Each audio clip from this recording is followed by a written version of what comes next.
Shelly Bass. She was born August 2nd, 1937, 2 years before World War II. Shelly was alive. She became a hidden child.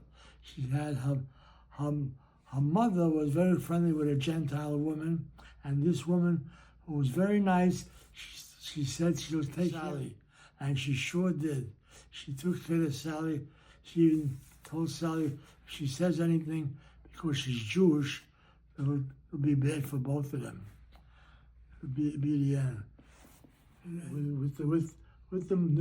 With her mother, her friend, she went to church.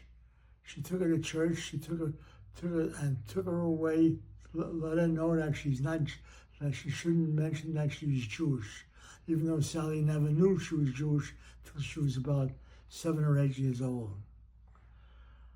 But all this time, Shelly was always a happy-go-lucky person, and she always had goodness in her heart. Goodness everywhere. She loved everybody, and everybody loved her. And from there, she had her 3 aunts: Rose, Sophie, and Regina. And they found out where Shelly was. I don't know how they got Shelly, and they brought her into a DP camp, Feldafing, in Frankfurt am Main. And there she played with friends, had a little bit. And her aunts, that's Rose, Sophie, and Regina, went together to bring her back to America. There they met they knew the Mamelsteins from the Bronx, and they were friendly with this couple, Philip and Sadie Nordenberg, and they were looking to adopt a kid, and Shelly was a perfect fit. And in this building, she met Louise Cohen. Louise Cohen became her best friend ever. Louise Cohen became a doctor, and from there, she became a psychiatrist. And today's day, she's still a psychiatrist.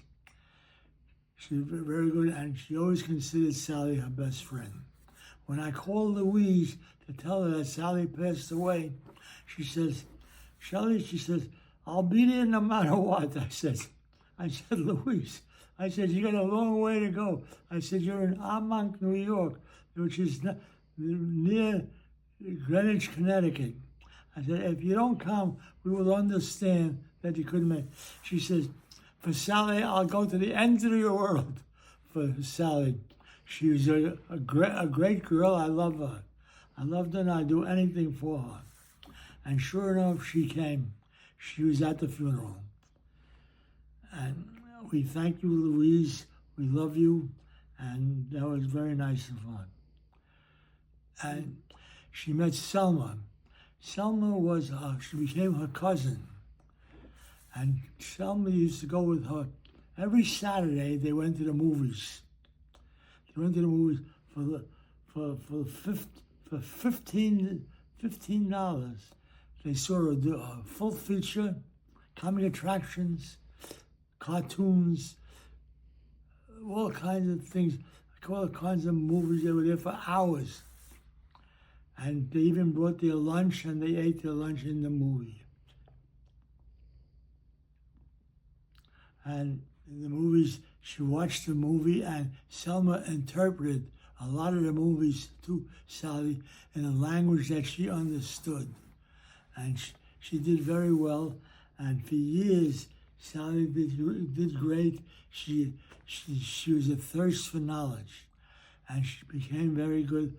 She went to school, and she became a valedictorian, and she became Americanized. She's so Americanized that she spoke English better than most English people living here.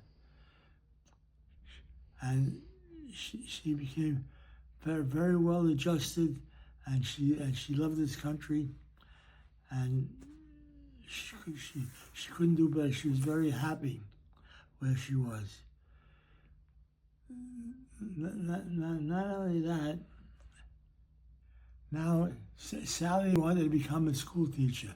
She was looking forward to that, which was great. Now, in order for her to become a school teacher, she had to pass tests, which is she had to learn how to speak without any foreign accent.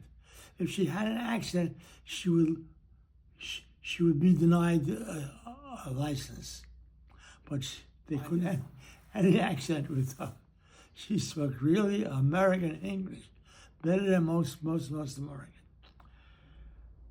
And she became a school teacher, and she went on to lead a little normal life.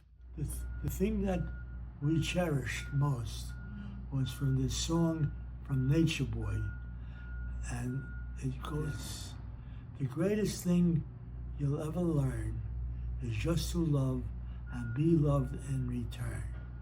And we hope this goes for everyone, because that's really a great saying. And I love her. And Sally was just a great person, and she loved everyone. And everyone loved her.